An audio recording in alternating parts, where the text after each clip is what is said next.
We are live. College football conference title weekend picks and preview here from Beef Up Front on Pick Swap Media. A little bit of a different episode today, as always, joined by Joe Kmetz, but we are also joined by Mr. Sean Brace. And me and Brace did Beef Up Front on the radio waves a past few years. So it'll be interesting for me to be in the host chair tonight and have you answering some questions tonight, Brace. Gentlemen, great to be with you. Yes, it will definitely be a little different. We like that. But it's crazy because this college football season flew right by, man. Flew right by. It feels like we were just talking about Kansas State potentially winning the Big 12, talking ourselves into McClay's Cyclones. What happened there? Texas Tech is what happened ultimately, right? With the offseason conversation, all the money that they were spending in the NIL, and here we are going to be talking a lot about them. But, look, the big thing for me right now, boys, is I'm just blabbing away. I don't want people to pour water on these games on Saturday. These games, these matchups are incredible. There's a trophy on the line. Sure, the Big Ten championship would mean a little bit more to the Indiana Hoosiers over the Ohio State Buckeyes, but you can't tell me that those guys, those boys up there in Ohio State don't want to win this game more than anything. So, all in all, we know there's going to be changes over these next few years. They're going to continue to add teams into the playoff mix, and this is what we have right here, right now. People are going to be crying and complaining and trying to find some things to yell about, but I'm stoked. I'm fired up for tomorrow. Right into this Saturday, we got some great matchups. Looking forward to talking about all of them with you. Joey? Oh, yeah, absolutely. And I mean, Sean, you were just saying it about the Big Ten title game in particular. Like, I know Ohio State's got a lot of them, but it's been a couple of years. I mean, you had Oregon winning it last year, Michigan winning back-to-back. I still think Ohio State is on this revenge tour from losing to Michigan last year. They won the national title, but all everyone would talk about was, well, you didn't win the Big Ten, you didn't beat Michigan. They beat Michigan. I think they really want to win this conference title game. They want to stick it to Indiana, Signetti. They're the program on the rise. That's the team everyone's talking about. I think Ohio State wants to shut that up, get the number one overall seed, and then start a potential run to go back-to-back. So, I mean, like you said, Sean, these games still mean a lot to the players, and a lot of these games are still winning in for a lot of these teams as well. Yeah, and I mean, at the end of the day, too, we'll kind of loop in all the playoff discussion with it. But, like, Alabama, Georgia, Brace said at the beginning, let's not discredit, like, how good of a game that still is, how good of a matchup. Like, you're telling me Kirby Smart and that Georgia program don't want to win the SEC title, especially after losing to Alabama during the regular season. And then when you look at Alabama, I think they're in a very interesting spot. I don't think they should be punished for playing an extra game, but if they go out there and they lose by 3 touchdowns to Georgia, I think somebody else will probably be getting in over that, man. I don't think they have this game to blame. I think they have probably that week 1 performance against Florida State, or even that Oklahoma performance, where if they would have won that, they would be sitting here comfortably in the playoffs. So I think these games still mean a lot this weekend, and even kind of the smaller programs, like the MAC championship game. That's always a pretty fun one. On Friday night, North Texas, Tulane, both coaches have already left their programs, but both coaches are still coaching in the conference title game, and the winner of that game is most likely going to be going to the college football playoffs. So these games still mean a lot. Ohio State, Indiana will be for the 1 seed, obviously, as well, but also for probably deciding the Heisman Trophy. We'll kind of talk about that and potential betting angle with that one. So ton to get into this week. Looking forward to it. But we'll start on Friday night. We're going to go through every single game this weekend to determine the conference title winners, and then wrap up with our dogs of the day and our locks of the week as well. So we'll start off on Friday night, Conference USA title game. Joe, this is one of your squads since I've known you. You've had a Kennesaw State t-shirt. They're sitting here in the title game, 9-3 overall, a FCS transition team from a couple years ago. Credit to them for the rise they've had. And Jacksonville State, they were in the same position just a few years ago. They lose Rich Rod, and here they are back in the conference title game, 8-4. 7 o'clock kick tomorrow night on CBS Sports Network. Kennesaw State, 2.5-point favorite, over under 59.5. Joe, we'll start it off with you first. Yeah, I love my Kennesaw State Owls. They were my dynasty team when the new college football game came out, brought them to a national title. I do love that school.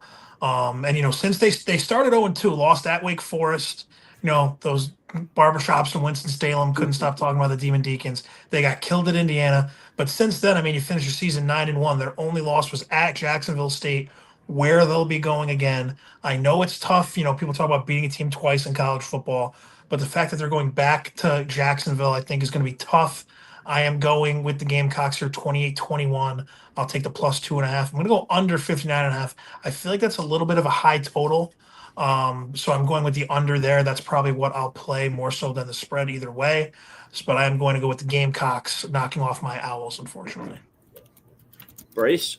Where the heck do you get that T-shirt from? Like what, the bookstore on campus? Is that the only place? Fanatics, man. Fanatics. See, there you go.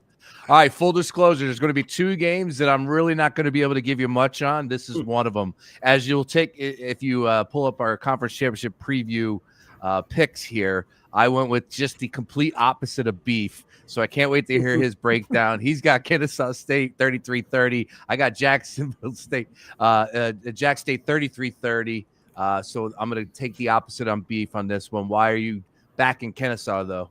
So in that first matchup this year, they lost that game by 9 points, but they actually had 5 turnovers, I think it was, or it was at least 4 or 5 turnovers to Jacksonville State's 1, and Kennesaw State still outgained them in that game by over 100 yards. So pretty much dominated that game for the most part, besides kind of shooting themselves in the foot a handful of times. So you correct some of those mistakes. You showed that already you're able to go up and down the field on these guys. You just have to be able to convert in the red zone. So I think we see a fun one here, a high-scoring matchup. I'll go with Kennesaw State to win, to cover, and complete kind of like a Cinderella type of season. No one expected them to be anywhere near this good this year. I think their win total coming into the year was somewhere around 3.5 or 4.5. For them to get the double-digit wins would be a pretty cool story. So I'm going to go with Kennesaw State 33-30. So I'll take them minus the 2.5 and over 59.5 there. The one thing I just looked up, Jacksonville State's pretty darn good running the football, top 5 in the country.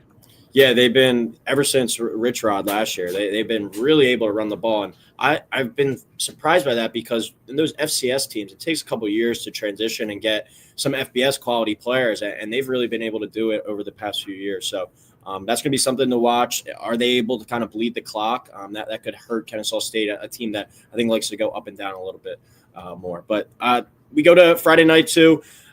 Troy at 8-4. This is the Sun Belt title game at number 25. JMU 11-1. JMU, another team. Their coach Chesney, he's going to UCLA, but he's coaching this game, and they're in an interesting spot here. 7:00 kick on ESPN. JMU is a 23.5 point favorite, over under 47.5. We'll talk about the other game later that has a direct impact on this one, but you got the ACC title game with Duke and Virginia. If Duke wins that game, they're going to have a tough time putting Duke in the field, I think, over JMU, because JMU slots in at number 25 in the latest rankings.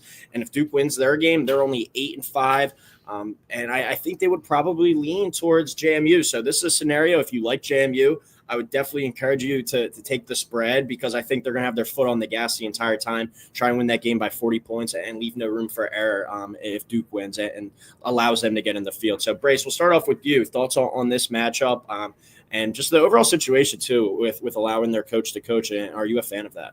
Yeah, look, obviously we're going to compare it to what's taking place with Lane and LSU, but it's a whole different story between Ole Miss and LSU, and who the hell knows what happened behind the scenes. I think if you handle things the right way, and you're not, bitter rivals, and you're not in the SEC, I think most of the time, cooler heads will prevail, and you'll be able to coach those teams and do it the right way. Maybe not. Not everything is the same, but all in all, I'm glad to see that is the case here. You're right, though. JMU, a ton to play for, 11-1 on the season. They have just destroyed everybody in the Sun Belt.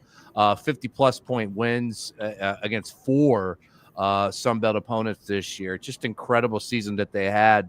And didn't they just make a new hire today? Didn't they just hire Napier? Billy Napier. Yeah. Yep. Yeah. Interesting stuff there. That's one of the things you got to play into, or having a play into your handicap for a lot of these games that are happening this weekend. Specifically this one, BYU, a little bit of a bump, right? Like, okay, we got a new man in charge coming to JMU. BYU's keeping their guy in-house, in town. So you're wondering, like, is that something that could sway and get the players, I don't know, a little bit more motivated for a championship here? I don't know if that's the case. But all in all, I do like JMU, but, man, it's a big, big spread. So I said, you know what, I'll go 31-17, but I'm going to take Troy 23.5. I think it just slips over the 47.5 mark there. I think it's a little bit tighter game just because of what's at stake and the attention and everything that's been going on this past week with JMU. But I'll take Troy plus the 23.5, but I do know how good JMU is, though. Yeah, I'm going to go kind of similar there, Sean. I'm going with Troy plus the 23.5, but I will take JMU to win 45-28. I think this is one of those, you're going to see Troy, score late to maybe get a little backdoor cover. I think JMU, I have no doubt that they're going to win this game. Sean, you were already alluding to it. I mean, ever since they, only beat Louisiana Lafayette by 10, they beat Old Dominion 63-27, Texas State 52-20, Marshall 35-23, App State 58-10, at Coastal 59-10. Those were all their Sun Belt games. You had a close call against Wazoo in there. Don't get me wrong, 24-20. But they have been blowing out Sun Belt opponents. They have been showing why they at least deserve consideration for that last spot, whether it be a group of five spot, whether it be against Duke, however that shakes out. I think JMU wins this game, no problem. But I'm with you, Sean. 23.5 is a lot of points for a conference championship game. So I think Troy will cover. But I do like the over as well. I think JMU, Coyle, you were kind of saying it too. If they want to prove that they should get in, they might get 47.5 by themselves. Yeah, that's why I like JMU to win and to cover in this spot, because I think they're definitely in a situation where we're leave no doubt. Like, it's not going to be, all right, we're up by 21 in the fourth. Let's get the backups in, let them get some reps. Like, no, foot to the gas. Coach Chesney doesn't care about developing these young guys anymore. He's 1 foot out the door already to UCLA. Let's put our foot on the gas. Let's do everything we can to dominate this game, and then we'll see what happens on Saturday night. If Virginia takes down Duke, your season's over. But if Duke takes down Virginia, there's going to be a compelling case there. Do they take out the ACC entirely? That's a discussion for Sunday morning when this is all settled. But I think JMU is in a spot where we're going to leave no doubt. We're going to dominate this one. And like you said too, Joe, it could be a scenario where they put up a 50 burger themselves. So definitely like the over in that one. I'm going to go JMU 41-17. So JMU minus 23.5 and go to the over of 47.5. The group of 5 game I'm looking forward to the most is this one. Number 24, North Texas, 11-1, has been one of the funnest teams to watch all year. Them in South Florida out of the American, just the ability to put up points. They'll travel to number 22 Lane, a campus game here, who's 10-2, 8 o'clock kick on ABC. North Texas, though, 2.5-point road favorite, over under 66.5. North Texas coach Eric Morris going to Oklahoma State. Tulane coach John Summerall going to Florida. So both these coaches already have their new jobs, but they're able to come back, kind of close out the season, finish it out, and finish out what they started. And I think that's, at the end of the day, what Lane kind of was talking about he wanted to do. He wasn't afforded this opportunity, but these coaches at the smaller level are. So I think this game still means a lot to them. Joe, we'll start off with you, North Texas or Tulane, to go to the college football playoff. I am going with North Texas. Every time they play, it is an absolute laser show. They just score points. It's incredible. I took their over again against Temple last Friday. They covered it with ease. They score. Their offense is very, very good. Tulane, I think, is also a very good team. I have this game going 45-38. I love the over here. I'm going to take North Texas to cover just because Tulane, even though both coaches are leaving, I think the situation in North Texas is way better with Eric Morris compared to Summerall. I feel like, leaving for Florida, Tulane last year, they made it to the conference championship game, lost to Army when they were the favorites, and people thought they should have won that game. I know they're at home, but ultimately, I just think North Texas, their offense is that good. I think they're going to put up a lot of points, and I think that'll be enough to get them past Tulane. Because Tulane, don't forget, they do have that loss to UTSA just sitting there on their schedule.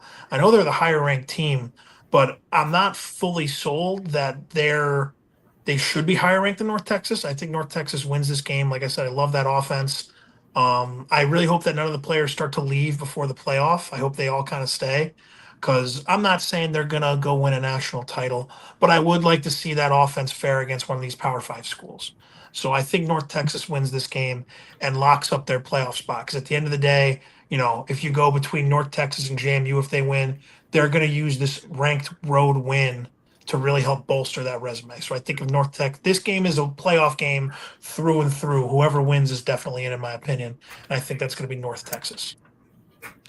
Interesting spot. Keep your eye on for the weather as I'm looking at it right now. Potential for some heavy rain down there, so that could limit North Texas' explosive passing game. And you look at the numbers of what they've been able to do this season. Another team that has thrown up 50 points, I believe, 8 times this season, 50 or more points 8 times this year. Incredible season that North Texas has had. And then you look at, like I said, with the offensive ranks, this is an offense that's averaging 511 yards per game, 7.4 yards per clip, which is good for second in the country. Yeah, this is an offense that you don't want to mess around with. So definitely keep your eye on as far as what that weather is going to be. Really interesting because Tulane has been here and done that, right? It's a home game for them. You'd like to think that they can go ahead and get over the hump again here. I think this is their fourth trip to the championship game or playing for the title, if I'm not mistaken here. But I'm going to go North Texas. I think that offense is something that is the real damn deal, as they've shown all season long here. Give me North Texas. I got 38-34. I know it's a 2.5-point spread, so I do expect a close game. A lot of points at the 66.5 number, but I'll back North Texas. Yeah, I'm excited for North Texas and Drew Mestemaker to get kind of a showcase game here in front of everyone. He's most likely the quarterback there going to hit the portal and follow his head coach to Oklahoma State. I'd be surprised if he didn't. He might even have some bigger offers out there, but this is a kid that didn't even play like varsity football in high school, and now he's been lighting up the entire country this year. This dude can legit ball, and I'm rooting for them to make the playoff. I like them to win this game. I like them to cover. I think just top to bottom, this is a tough matchup for Tulane. I think Tulane's a really good squad, but I don't think they're meant to go score for score with this North Texas team. Now, hell, maybe they can go out there and put up a defensive masterclass. Brace, you touched on it. The weather maybe could play a factor in this one, but it's a tough North Texas team to stop. So I like them to win this game. I like them to cover. And I think, given what the bracket looks like, North Texas versus Texas Tech, are they really going to be that intimidated by that matchup? I think they could maybe give them some problems. This is a team that I look at and think, maybe they actually could make that group of five team a little bit more interesting than we saw last year. So give me North Texas to win, to cover. I'll go 38-34, a close game, but North Texas minus 2.5 and over 66.5. All right, final game on Friday night. UNLV at 10-2. Dan Mullen in year one takes his team all the way to the conference title game. I don't know why Penn State's not calling him. But they travel to Boise State to play on the blue turf, 8-4. Playoff representative last year. They won't be going this year, obviously, with that 8-4 record, but still another chance to get a conference title for Boise State, who's really owned that conference. And Joe, correct me if I'm wrong, but they're leaving to go to the Pac-12, yes? Yeah, so they're one of the schools from the Mountain West. It's them, San Diego State, Utah State, Colorado State, and Fresno State. Those five are leaving. Texas State is leaving from the Sun Belt. So it's those six along with Wazoo and Oregon State. That'll be the football for next year. And then throw in Gonzaga for basketball as well. That'll be the new Pac-12. So this will be the last year that you see Boise State in the Mountain West. And the fact that they had the weirdest tiebreaker ever. They were doing it almost like college. Like, I know some college basketball conferences do it. They take like all these different metrics and they had some formula to determine who the best teams were. And it came up with Boise State and UNLV. Shout out New Mexico and San Diego State had good seasons as well. But I think Boise State is going to win this game. I have them winning 45-31. I'll take Boise -4. I'm going to go over 50.5. To me, they already played in the regular season, and I don't want to be the guy that keeps just taking, the winner of the regular season game. But to me, Boise State is just more battle tested in the non-conference as well. You have the game at USF. USF, pretty good G5 team this year. You went to Notre Dame, and ultimately UNLV avoided some of these other pretty good Mountain West teams like Fresno State. Whereas, they lost to Fresno State, but Boise State got to play that team. And ultimately, I think this game being at home, the fact that you can kind of stick it to the Mountain West one more time on your way out, I think that means something to Boise State. I think they win this game. That'll be, I don't even know how many Mountain West titles for them since they've been in that conference, but they've just dominated. And I'm really interested to see going forward how the new Pac-12 is going to shake out. Yeah, it's interesting because we watched BYU not BYU. We watched Boise State, earlier this season, and in that game, that non-conference game that they were able to play, was that UCF or USF? Was it USF? Yeah, they didn't Thursday. play well. Yeah, and it's amazing that they were able to get the season going. Watch that Notre Dame game pretty closely as well.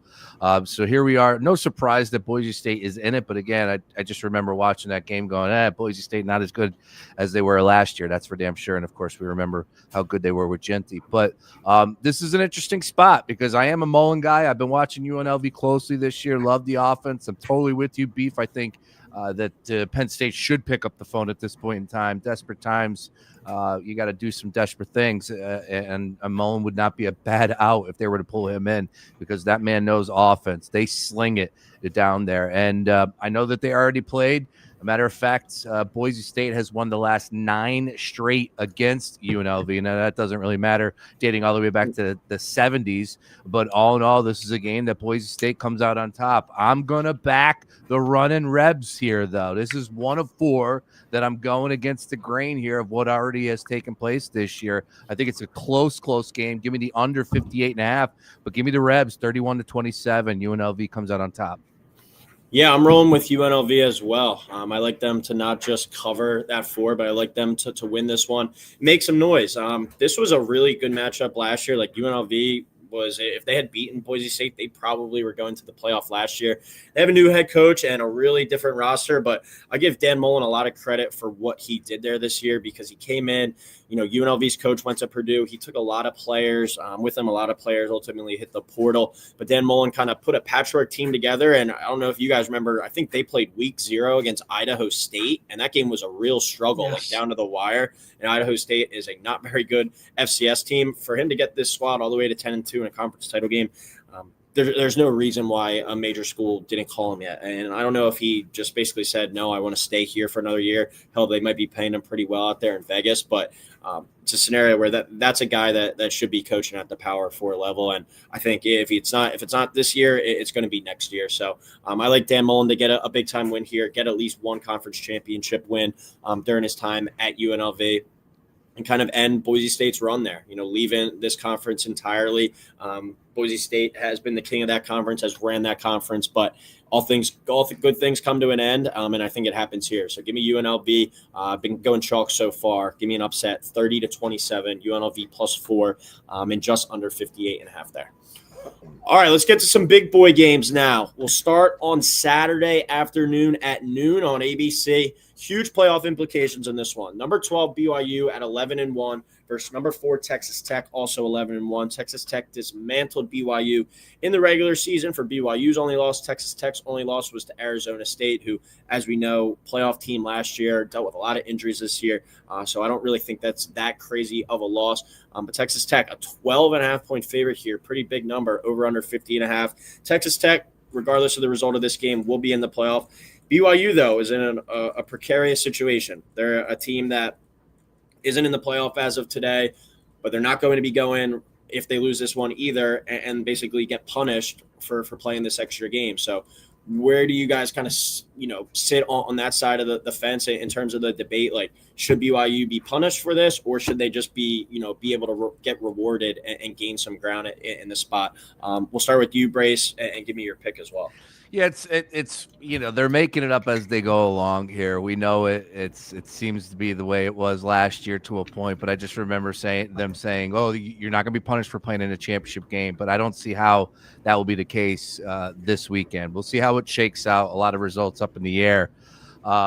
It's a tough pill to swallow if you're telling me that we know Texas Tech is one of the best teams in college football. No ifs, ands, buts about it. They have the one lost to Arizona State. What are you going to do? But the only time that BYU has lost this year is against Texas Tech, and it would be again in a championship game, and now they're not good enough to play in the playoff.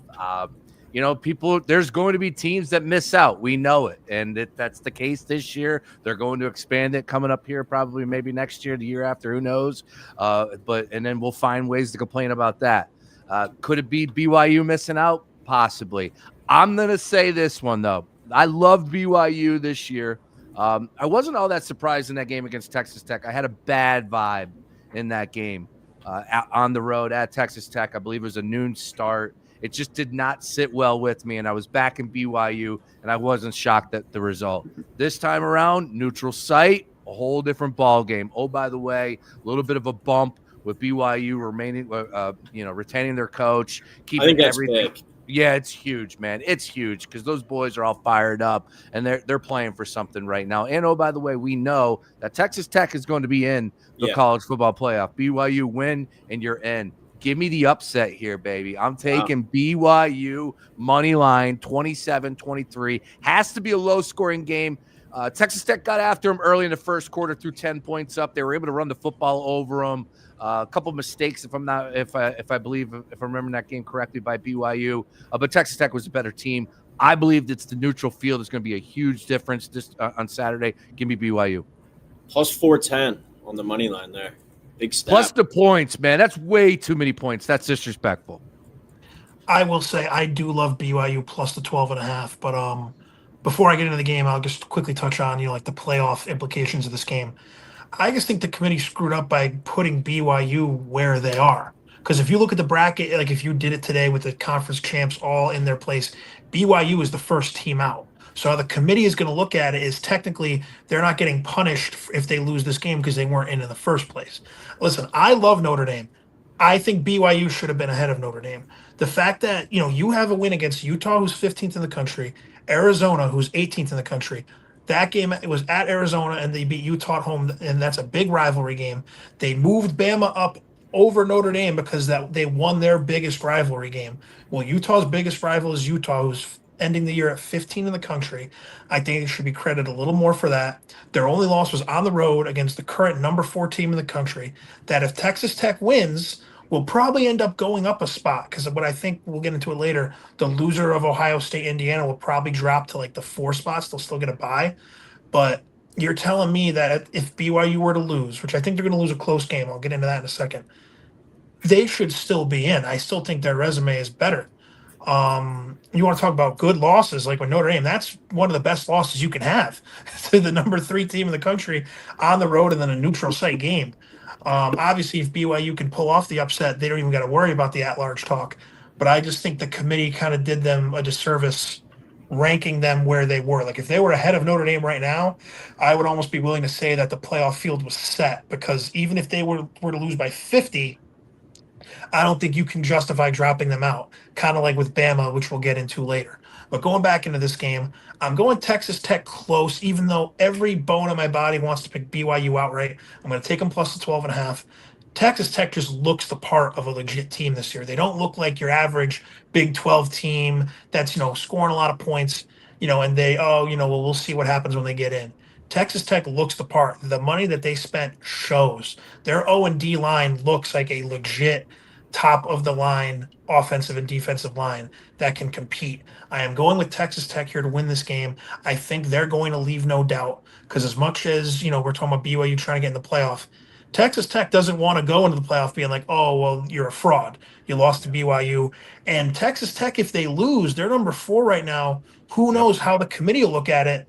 Because then all of a sudden it'll become, well, who gets that home game, BYU or Texas Tech? You might drop Texas Tech all the way down to like 9 or 10. They don't even want to run that risk of going from potential bye to road game in the first round of the playoff. So I think Texas Tech wins this one close.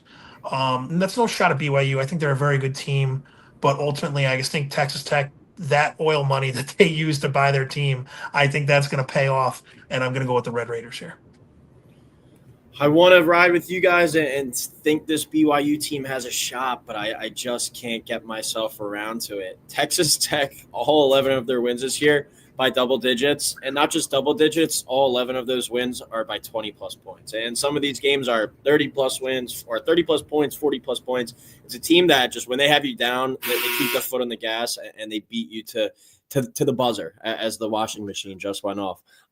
But Texas Tech, man, it's been a really impressive season. I think coming into the year, we obviously discussed it a lot with the infusion of money that they got, all the hype around the portal, blah, blah, blah. Could it work, though? Like, could they actually put it together, or was it just going to be a 7-5, 8-4? And to no pun intended, they put their money where their mouth is, and here they are sitting 11-1. And I don't know if anyone's really buying them as a legit threat to win this bracket, to win this playoff.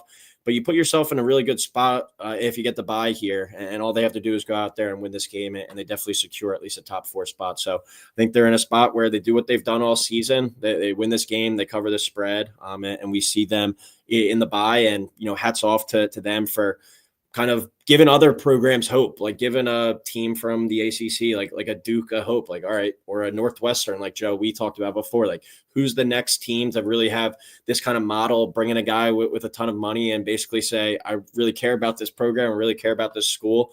Well, let's see if we can do what Texas Tech did. I think that's going to be a cool thing to kind of track as we go forward in the NIL era. But I'll go Texas Tech 35, BYU 20, Texas Tech minus 12.5. Have won every game this season by that amount. I know that's a pretty lazy way to go about it, but the proof's there. And I'll go over 50.5 as well. I got one quick one, real quick. 1,100 plus 1,100 Texas Tech to win it all. As we pointed out, they could potentially have a home game. They could potentially have the bye. They're slotted right now in the 4. So 2-part question for you guys real fast. Is there a sweet spot in as far as the 1 through 4? Is there somebody that you think not similar to last year, but we understood what Penn State got a favorable draw? Is there a sweet spot? Is there a number that you would rather have 1 over 2 over or 3 over 4, whatever it may be? And Texas Tech plus 1,100. What are your thoughts on that one? Right now, I'm sorry to cut you off, Coyle. I saw you were about to talk. If you're just looking at how the bracket would break out, I think is Ole Miss at 6 at the moment? Yeah. So if you look, let's say it's Virginia or a G5 team, you get Ole Miss without their coach or a group of 5 team or a Virginia team moving on to play that 3 seed. And then, that's a neutral site game, but I would still like my chances against either one of those teams, potentially then moving on to the semifinals. Whereas if you're the 4, you have Oregon at that 5 seed. That's not an easy game. And then 1 and 2, you have this. I should probably pull up the rankings when I'm talking about this, when I'm just kind of trying to guess off the top of my head. Well, Alabama would have Ohio State and then Notre Dame A&M at this point in time for Indiana. I was going to say that's a really tough, A&M and Notre Dame. I think Notre Dame has improved. Who knows if they even get in? But and then Oklahoma, Bama. I think all of those other seeds, like you want to try to get that 3 seed as long as there's no chaos. Because if Ole Miss stays at 6, and then it'd be Ole Miss hosting, whether it be Virginia or the Tulane North Texas winner. I like my chances there to go to the semifinals, which I think Penn State, I know they had the first round game, but they kind of ended up on that path because Boise was the 3 seed last year. I think you're kind of, if you get that bye and you're sitting there at 3 and you're Texas Tech, you get a week off, you get to watch that game, scout whoever it is that you're going to play. I would think you want that 3 spot, and I'll get into at the end of the show with all my results where I kind of think things are going to fall. But I could see Texas Tech potentially sliding up into that 3 spot at the end of all this. It's a good play. Yeah, that 3 spot's probably your sweet spot.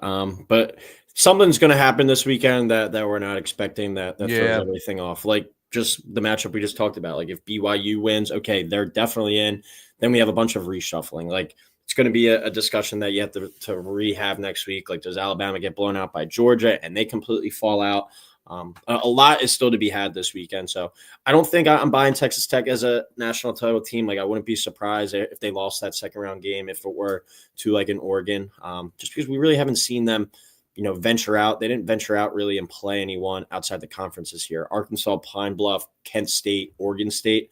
I think those were their 3 non-conference games. So won all of those really comfortably, but they've destroyed everyone in their path this year. Well, we'll see. They're definitely in. They'll have their chance to showcase it.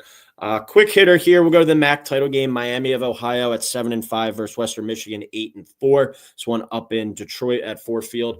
12 o'clock kick on ESPN. Neither of these teams going to the playoff, but chance to win a conference championship. Western Michigan 2.5-point favorite. Over under is 43.5. Joe. I'm going to go with the Broncos here, 17-14. Ugly, low-scoring, action game. If I can put a bet on it, there will be 1 defensive or special teams touchdown in this game. I'm going to go with the Broncos here in a rematch. They lost to Miami of Ohio earlier in the year. And in my quick 10 seconds of research, I didn't understand this, and I'm not sure you guys can answer this question, but Miami of Ohio got like the 2 seed and is in this conference title game. there was a three-way tie for second between them, Toledo, and the Ohio Bobcats.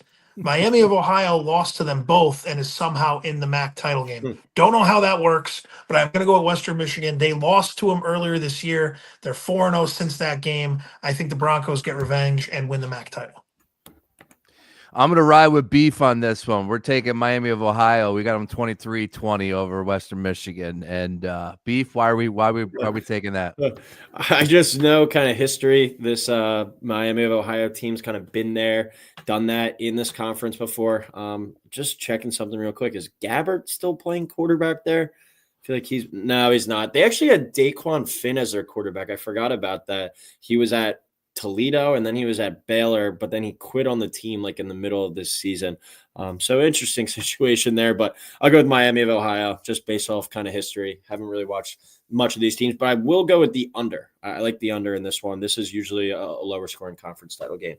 So I'll go Miami of Ohio plus 2.5, under 43.5. Anything else, Brace? No, I didn't watch a lot of action this year. I missed a lot of those Tuesday night games, unfortunately. But, look, it's only a few games left. So if I'm on the couch, I will definitely have it on the screen. All right, we will go to the 4:00 window now on ABC. Number 3, Georgia at 11-1 versus number 9, Alabama 10-2. Georgia is a 2.5-point favorite, over under 47.5. As we know, Alabama goes to Georgia and wins earlier this season. Georgia in no matter what, though, regardless of the outcome of this game. Alabama, I think they're safe. I think they're minus 1,800 on the books right now to make the playoff. But to say Georgia wins 35-10, does Alabama get in? We'll start with you, Joe, in that scenario, and what's your pick as well? For that scenario, I still think they're in. I was going through, I was on social media and I saw, shout out Josh Pate. Love him for college football. But he said this, he was on a podcast and he brought up a good point. That potentially the SEC's 1 seed, which is Alabama right now, they're considered the home team for the SEC championship game, could potentially be left out of the playoff, and you could put JMU and the Tulane North Texas winner in over that. If that happens, I think there would be a complete riot. I think the SEC would lose their minds. I don't think that's going to happen. I actually think Bama's going to win this game, but even if they lose, you can't put them out because they kind of already set this precedent last year with SMU.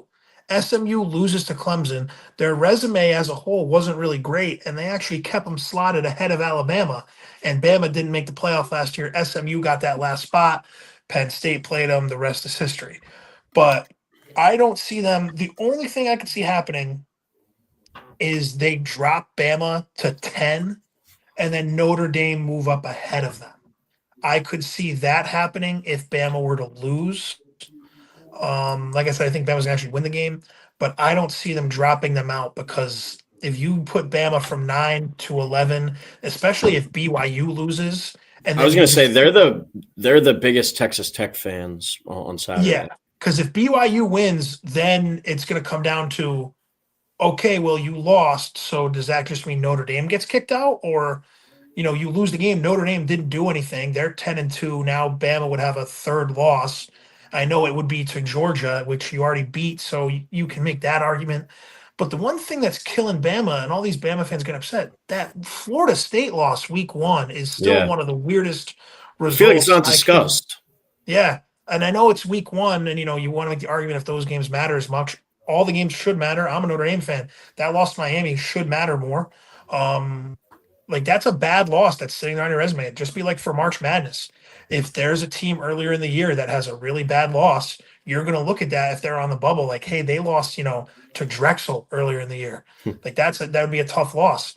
I still think ultimately they're going to keep Bama in if they lose, but just because the riots that you would have and all the arguments, and I guarantee you would see like Sankey would say, we might not even let our teams play in the playoff this year because of this. You'd see a whole bunch of, crazy conspiracy stuff happen.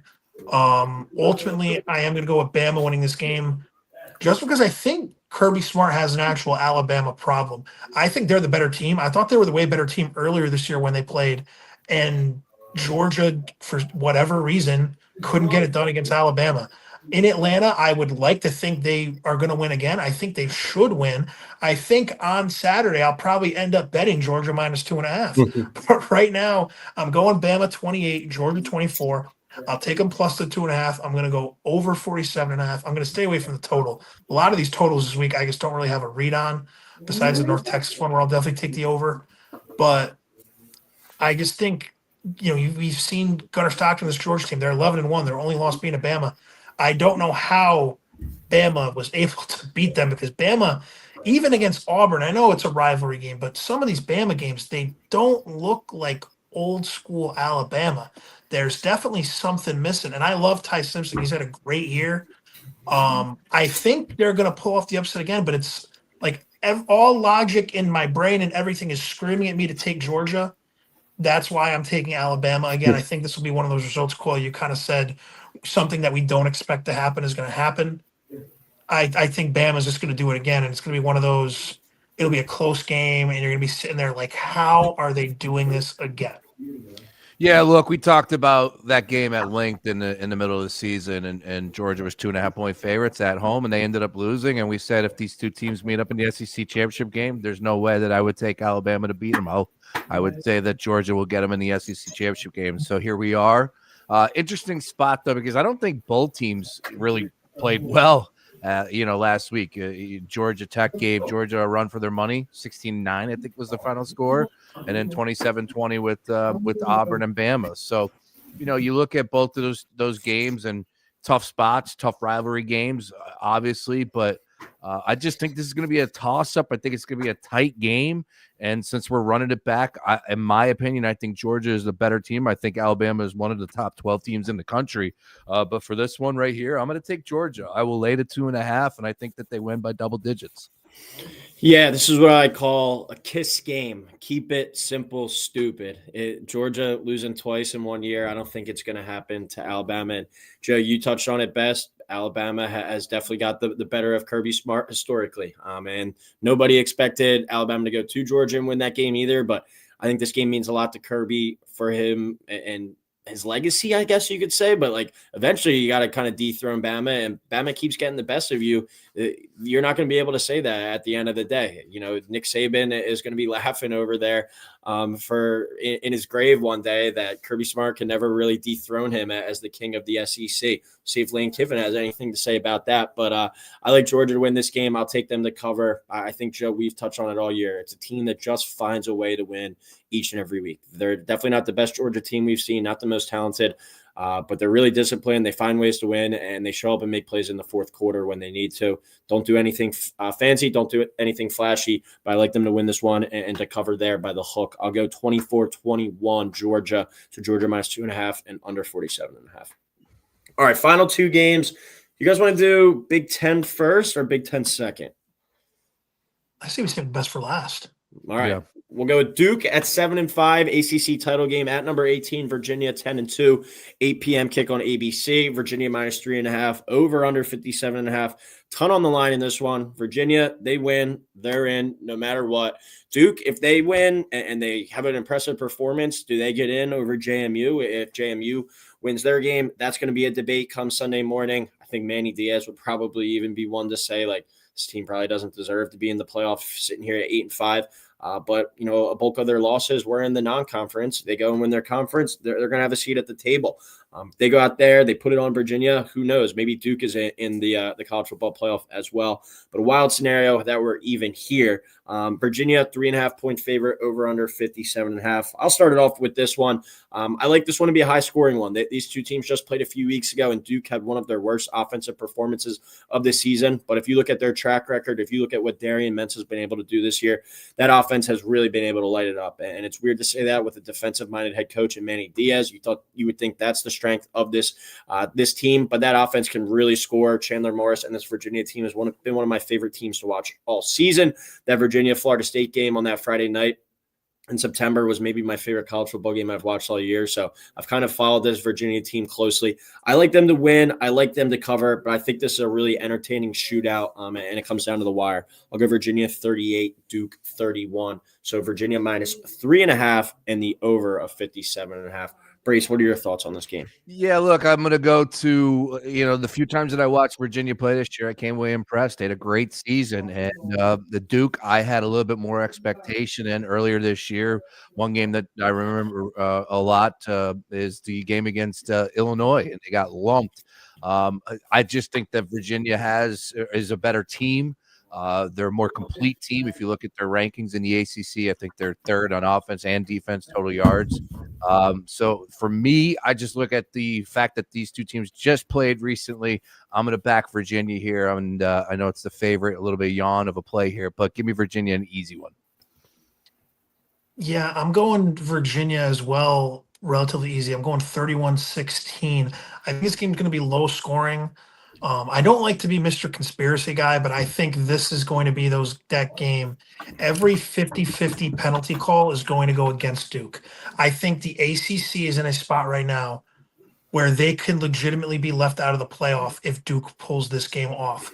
Because it's going to be tough for an 8-5 team. Even if you beat Virginia, you have a loss I love UConn. I'm from Connecticut. I love UConn. I'm glad they had a good season. But you lost to UConn, who went 9-3 with losses to Delaware and Rice and Syracuse, who ended up going 3-9 on the season. It's going to be really tough for me to sit here and say, yeah, Duke is the better team than JMU. And I know JMU's strength of schedule is in the toilet because the Sun Belt is not a very strong conference. I'm not going to sit here and say that. But I think ultimately the ACC is praying Virginia wins, because if they don't, you could be in a spot, especially if BYU wins that Big 12 title game, where Miami is left out and then everyone in the ACC is completely off, not in the playoff, and you have two Group of 5 teams. And that starts to raise a lot of questions about the ACC going forward as a power conference with all this realignment uncertainty. But Sean, I do agree with you. I think Virginia's just a better team here. And that it's just funny though, like earlier in the year, people were picking Duke as like a sleeper team to make a run, and they're somehow right, even though they went 7-5, sitting in the ACC title game. But ultimately, I personally think Duke has no shot at making the playoff, even if they win this game. They would have to win this game by like 50 points. And if they do get in, Duke is that 12 seed. Like I think Tulane, if they win, because Tulane does own a head-to-head over Duke, I think Tulane would be sitting there over Duke. So at best, Duke is maybe that 12 seed. But I personally don't think Duke has a shot, even if they win this game by like 50 points. So we all got Virginia win the ACC and go into the playoff. Be interested to see where they slot them. I guess probably the 11 spot, right ahead of whoever would win that American title game, and JMU probably on the outside looking in, unless JMU absolutely dismantles their opponent, Troy, and that North Texas Tulane game is really ugly, and the committee changes their mind. So we'll wrap it up with the game of the year in college football. Number 2, Indiana, 12-0, first undefeated regular season in program history versus number 1, Ohio State, 12-0. Brace, you said it last week, I think 16 in a row now. Ohio State's won since they lost to Michigan last year, go on that national title run. But I also think this is a very interesting spot because most likely the winner of this game, I think, will win the Heisman Trophy. The market's actually moved a little bit since the last time I looked at it. Mendoza was plus 160 just yesterday to be the favorite. He's still there. And Julian Sam was plus 170. We had a little bit of a market change now. Pavia's up to plus 180 second. Julian Sam down to plus 200. Still a scenario where I think if you like Ohio State to win the game, instead of taking them money line, I would look at maybe Julian Sand to win the Heisman there at plus 200. But this is an 8 o'clock kick on Fox. Ohio State, 4.5 point favorite, opened up at 5.5. Over under 48.5. Joe, we'll start with you. I haven't seen anybody pick Indiana. Are you going to give them a chance on this one? I mean, I definitely think they're going to have a chance to win the game. I'm just going with Ohio State here. I still think they're the best team in the country. Indiana, yes, they dominate the teams that they're supposed to dominate. They have looked impressive getting to 12-0. I'm not taking that away from them in any way, shape, or form. I just ultimately think Ohio State, I kind of said at the beginning of the show, I think they're kind of exercising the demons. And Ryan Day is kind of showing like, hey, I'm done trying to play the way other teams play to make myself look better. I'm going to play Ohio State football. They just dominated Michigan. That is something that for the program, that is a weight lifted off their shoulders. That's their first win since pre-COVID, I believe, right? Because I know the COVID year they didn't play the game, and I think 2021 Michigan won the game. I could be wrong. Maybe Ohio State won one more time, but it's still been a long time. That was huge for Ohio State. I think they're going to come out, really motivated to beat an Indiana team. And once again, with Cignetti, you kind of saw it last year. This Indiana team is way better than last year's Indiana team. But when Indiana went to Ohio State, they shut down Cignetti. They were all doing stopping the Sig out celebration, all that stuff. I think you're going to see that again. I think they're going to win 31-26. So I think it's going to be close. I'm not saying it's going to be a blowout, but I'm going to take Ohio State minus the 4.5. I'm going to take the over 48.5 as well. I just think Ohio State is truly the best team in the country, and I think that they will enter the playoff undefeated. Yeah, man, it's tough. It's tough to sit here and say Ohio State's going to lose this game. I think they have the better team. I know that they got the better weapons out there, but this game's played, on the field and not on paper. And there's something special about this Indiana team, man. Mendoza's got me a believer. That comeback victory against Penn State was something that was pretty darn special. But the defensive line for Indiana makes me a little bit of a believer that I think that they're going to get in there and make life difficult for Sayin. And I know that everybody has that plan of attack, but it's difficult to make happen. All in all, I'm hopeful that Indiana is able to pull off the upset. And who knows, it might be the best thing for Ohio State to lose this game, get your mind right for the playoff. But this is a huge spot for Indiana because nobody is picking them except for me. I'm taking the Hoosiers. I'm taking them outright. I'll take the points. But I love the fact that, this is a big spot for Cignetti and, of course, Indiana. No one ever talks about them winning anything. So here's a chance to win a trophy. Are they good enough to win a national championship? Well, if they win this game, they are. But they've been pretty damn special, man. They can light it up. They got good, solid wide receivers. Like I said, with Mendoza can sling it. But that defensive line, I think, will be the difference. They're saying that they need to be able to run the football more than anything if they want to have success against Ohio State. Easier said than done. We know how difficult Ohio State or how good they are. So it's going to be a tough game, but I'm going to cross my fingers. I'm going to back the Hoosiers. Let's have some fun on Saturday. We'll give your score. The score. You're not just taking the Hoosiers. You're taking them. You're taking them fucking big. Oh, big. I got them throwing up 40, don't I? Yeah. Yeah, I got 41-24. 41-24. Take the over 48.5. Look, I think it's just one of those games where maybe, things get rolling for Indiana. And next thing Ohio State's like, like we're getting our ass kicked. It is what it is. On to the next. Kind of dumbfounded. How is this happening to big bad Ohio State? We just smashed Michigan. We're feeling ourselves, just 16 in a row, national championship contender again. And I just think that Indiana gets it going and they don't stop. But it does start up beef up front on the defensive side of the ball. Need them to go ahead and lead the way. Big one for the Hoosiers, 41-24. Yeah, well, Ohio State hasn't allowed more than 17 points to an opponent all year. If Fernando Mendoza goes out there and puts up 41 on them, you can walk right up to that Heisman stage and you can pick up your trophy, and you can probably also pick up a nice fat check for being the number one pick in the draft next year. Because if that happens against this defense, you can all but put that in Sharpie for both of those. But I'm going to go with Ohio State. It's one of those situations where, you can go out on a limb and pick Indiana, and I don't think it's the craziest thing in the world, but it's sit down in your chair at the end of the day and you're just like, all right, I'm content with rolling with the team that's been the best in the country from top to bottom this year. And I think the biggest kind of red flag about Indiana was that Penn State game. I know Penn State had a weird year, weird season, but when they were like kind of talent for talent with somebody besides that Oregon game, we saw it with Penn State. They kind of struggled, and they need some heroics and an all-time catch at the end there just to win that game. And they would still definitely be comfortably in the playoff if they had lost that game. But I don't know if they're 12-0 good, like all-time team type of good. And this Ohio State team might be it. Julian Sayin, I think, proved last week, especially after he threw that one interception, he's calm, cool, and collected, and he went out there, moved on to the next play, and He knows he has that strong defense behind him, and he knows he's got the two best receivers in all of college football. And they were finally able to run the ball pretty efficiently last week as well. It seems like everything's really clicking for this Ohio State team. I'm not going to try and get cute, get fancy with this one. I'm just going to take them to win, take them to cover. I'll go 27-17, Ohio State minus 4.5, and the under 48.5 there. I still think if that's the result, there's a good chance that Indiana is your number 2 team in the playoff. But if Georgia wins, I wouldn't be surprised if Georgia moved up to number 2 and Indiana slid to 3, maybe even 4, depending on the Texas Tech game too.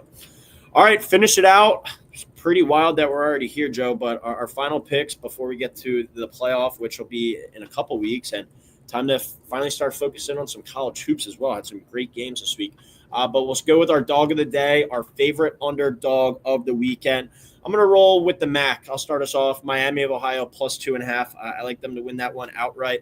I like a lot of the favorites this week, and it's probably not going to shake out like that, but I only have 2 dogs on my card, actually, with UNLV plus 4 and Miami of Ohio plus 2.5. I'm a little bit more confident in Miami of Ohio on a neutral site in this one to get it done. So I'll roll with the Red Hawks there as my dog this week. Joe? My dog this week, I initially typed out Bama plus 2.5. I'm actually changing that because I looked. The only dog I had outright was Jacksonville State. Gamecocks at home against my Kennesaw State Owls. I am going with Jacksonville State here plus the 2.5. I'm going to take them outright. That's my dog of the day. Last one for the 2025. Even though this isn't a regular season game, like regular season before the playoffs.